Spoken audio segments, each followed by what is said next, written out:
UDF convener Adoor Prakash മാധ്യമങ്ങളെ കാണുന്നുണ്ട്. അതിലേക്ക് മറ്റ് വകുപ്പുമായി ഒക്കെ ബന്ധപ്പെട്ടുകൊണ്ട് നമ്മുടെ അവകാശം എന്നുള്ള നിലയിൽ കേന്ദ്ര ഗവൺമെൻറ്റിൽ നിന്ന് കിട്ടാനുള്ള ഫണ്ടുകൾ ഏറ്റുവാങ്ങുക എന്ന് പറയുന്നത് അത് കേരളത്തിൻ്റെ ഒരു അവകാശമാണ്. ആ അവകാശം നമ്മൾ നേടിയെടുക്കുക എന്ന് പറയുന്നതാണ് ഏറ്റവും പ്രധാനമായിട്ടുള്ളത്. അതേസമയം തന്നെ ഇത്തരത്തിലുള്ള പ്രശ്നങ്ങൾ വരുമ്പോൾ ആ പ്രശ്നങ്ങളൊക്കെ മനസ്സിലാക്കിക്കൊണ്ട് അതിന് പരിഹാര മാർഗങ്ങൾ ഏത് തരത്തിലാണ് ഉണ്ടാകേണ്ടത് എന്നതിനെക്കുറിച്ച് UDFും ആലോചിക്കും. അതുപോലെ തന്നെ ഉപസമിതിയും ആലോചിച്ച് അവർ തരുന്ന റിപ്പോർട്ടിൻ്റെ അടിസ്ഥാനത്തിലായിരിക്കും കാര്യങ്ങൾ പോകും. അങ്ങനെയൊരു തർക്കം UDF യോഗത്തിൽ അങ്ങനൊരു തർക്കമേ ഉണ്ടായിട്ടില്ല. UDF യോഗത്തിൽ ഇത്തരം വിഷയങ്ങൾ അങ്ങനെ എടുത്ത് പ്രത്യേകമായി ചർച്ച ചെയ്തിട്ടില്ല. ചർച്ച ചെയ്തു എങ്കിൽ മാത്രമേ UDF യോഗത്തിലൊരു തർക്കം വരികയുള്ളല്ലോ. അങ്ങനെ ഒരു സംഭവം ഉണ്ടായിട്ടേ ഇല്ല. അങ്ങനെ ഒരു ചർച്ച നടന്നിട്ടേ ഇല്ല. UDFിൻ്റെ മുൻ നിലപാട് PM ശ്രീയിൽ നിന്നും LDF സർക്കാരിൻ്റെ സമയത്ത് വന്നപ്പോൾ അതിലൊരു തരത്തിലും അതുമായി മുന്നോട്ട് പോകരുതെന്നായിരുന്നു. പക്ഷേ ഇപ്പോൾ അധികാരത്തിലെത്തിയ ശേഷം അതിൽ U-ടേൺ അടിച്ചു എന്നാണ് അത് U-ടേൺ അടിച്ചു എന്ന് അവർക്ക് പറയാം, LDFന് പറയാം. ഇത് എല്ലാം LDF ചെയ്ത കാര്യങ്ങളാണ്. അതിന് വഴിയൊരുക്കിയത് കേന്ദ്രത്തിൽ ധർമ്മേന്ദ്ര പ്രധാനുമായി ബന്ധപ്പെട്ടുകൊണ്ട് അതിന് വഴിയൊരുക്കി കൊടുത്തത് ബ്രിട്ടാസ് എന്ന് പറയുന്ന MP ആണ്, CPMൻ്റെ MP ആണ് എന്ന് പരസ്യമായി പറഞ്ഞിട്ടുണ്ട്. അദ്ദേഹമാണ് ഇതിനെ എല്ലാ വഴികളും ഒരുക്കി തന്നത് എന്ന് പറയുകയുണ്ടായി. അത്തരം കാര്യങ്ങളോട് നമ്മൾ മുൻകാലങ്ങളിലുള്ള കാര്യങ്ങൾ കൂടി നമ്മൾ കാണേണ്ടതായിട്ടുണ്ട്. ആ തീരുമാനത്തിൽ നിന്ന് സർക്കാർ പിന്നോക്കം പോയിരുന്നത് പിന്നെ മരവിപ്പിക്കുകയും ചെയ്തിരുന്നല്ലോ. പക്ഷേ UDF വീണ്ടും അതുമായിട്ട് മുന്നോട്ട് പോവുകയല്ലേ ഇപ്പോൾ ചെയ്യുന്നത്? അല്ല, ഞങ്ങൾ അങ്ങനെ മുമ്പോട്ട് പോകുന്നു എന്ന് ഞാൻ പറഞ്ഞിട്ടില്ലല്ലോ. UDF അങ്ങനെ പറഞ്ഞിട്ടില്ല, അങ്ങനെ തീരുമാനിച്ചിട്ടുമില്ല. ആ തീരുമാനം, അങ്ങനെ ഒരു തീരുമാനം UDF എടുത്തു എങ്കിൽ മാത്രമേ ഉള്ളൂ ആ തീരുമാനത്തെക്കുറിച്ച് ചർച്ച ചെയ്യേണ്ടതായിട്ടുണ്ട്. മുഖ്യമന്ത്രി അടക്കം പറഞ്ഞിരുന്നത് നേരത്തെ ഉണ്ടായിരുന്ന സർക്കാർ ഫണ്ട് കൈപ്പറ്റി, അതുകൊണ്ട് ഇതിൽ നിന്ന് പിന്മാറാൻ പറ്റില്ലെന്നായിരുന്നു.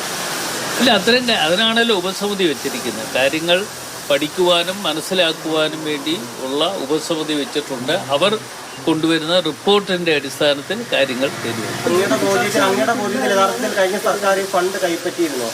ഇല്ല, എനിക്ക് അത്തരം കാര്യങ്ങൾ കൃത്യമായി ഇപ്പോൾ പറയാൻ പറ്റുന്നില്ല. അത് പരിശോധിച്ചതിന് ശേഷം. കഴിഞ്ഞ സർക്കാർ പിന്മാറിയെന്ന് വാക്കുകൾ പറഞ്ഞതല്ലാതെ അവർ ഫലത്തിൽ ആ പദ്ധതിയുമായി മുന്നോട്ട് പോവുകയായിരുന്നു ചെയ്തത്.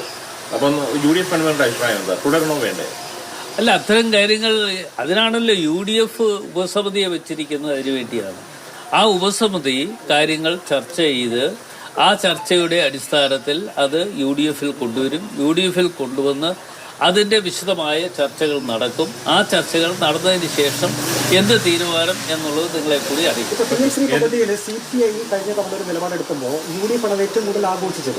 അപ്പോൾ എന്തുകൊണ്ടാണ് UDF അധികാരത്തിൽ വന്നപ്പോൾ ഈ വിഷയത്തിൽ ഒരു തീരുമാനമെടുക്കാൻ ഇത്ര വൈകുന്നത്? ഇനി ഉപസമിതിയൊക്കെ കൂടി ഒരു ദീർഘനാൾ എടുക്കുമ്പോൾ ജനങ്ങൾക്കിടയിൽ ഒരു തെറ്റിദ്ധാരണ ഉണ്ടാകാൻ സാധ്യതയില്ല. ജനങ്ങൾക്ക് ഒരു തെറ്റിദ്ധാരണയില്ല. ജനങ്ങൾക്ക് തെറ്റിദ്ധാരണ ഇല്ല എന്നുള്ളത് കൊണ്ടാണ് 102 സീറ്റുമായി ഞങ്ങൾ മടങ്ങി വന്നത്. ഞങ്ങളെ അധികാരമേൽപ്പിച്ചതും അതുകൊണ്ടാണ്. അപ്പോൾ ജനങ്ങളെ സംബന്ധിച്ചിടത്തോളം നിങ്ങൾ പറയുന്നത് പോലെയുള്ള ഒരു സംശയവും ജനങ്ങളെ സംബന്ധിച്ചിടത്തോളം ഇല്ല.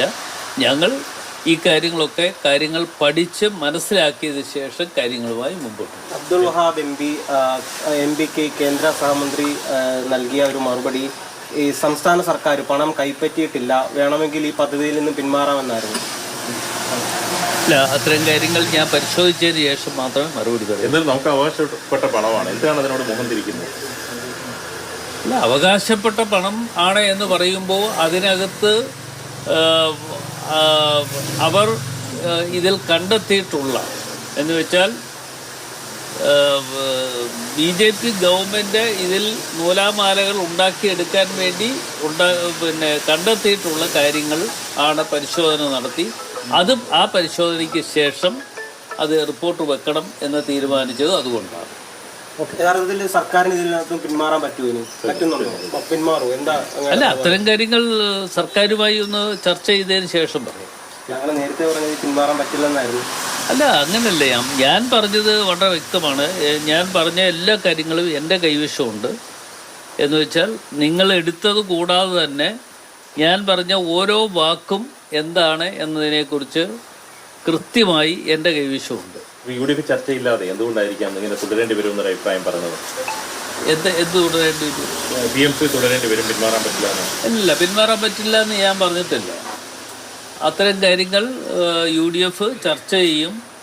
ഉപസമിതി വെക്കുന്ന റിപ്പോർട്ടുകളുടെ അടിസ്ഥാനത്തിൽ മാത്രമേ കാര്യങ്ങൾ ചെയ്യുകയുള്ളൂ എന്ന് തന്നെയാണ് പറഞ്ഞത്. PM ശ്രീയുമായി ബന്ധപ്പെട്ട് വളരെ പ്രധാനപ്പെട്ട വിവരം ഇപ്പോൾ പുറത്തു വരുന്നു. UDFന്റെ നിലപാടുമായി ബന്ധപ്പെട്ട് എന്നുള്ളത് വേണം മനസ്സിലാക്കാൻ വേണ്ടി. ആദ്യം UDFന്റെ നിലപാട് PM ശ്രീയിൽ എന്ന് പറയുന്നത് അത് അറബിക്കടലിൽ എറിയും, ചവറ്റുകൊട്ടയിൽ എറിയും എന്നുള്ളതായിരുന്നു. എങ്കിൽ പിന്നീട് അധികാരത്തിലെത്തിയ പിന്നീട് അതല്ല. ഇന്നലെ UDF കൺവീനർ ഇന്നലെ വൈകുന്നേരം പറഞ്ഞത് നടപ്പിലാക്കാതെ നിവൃത്തിയില്ലല്ലോ, അതിന് പിന്തുണ നൽകും സർക്കാരിന് UDF മുന്നോട്ട് എന്നുള്ളതായിരുന്നു. ഇന്നിപ്പോൾ രാവിലെ ആകുമ്പോഴേക്കും അത് വീണ്ടും മാറുകയാണ്.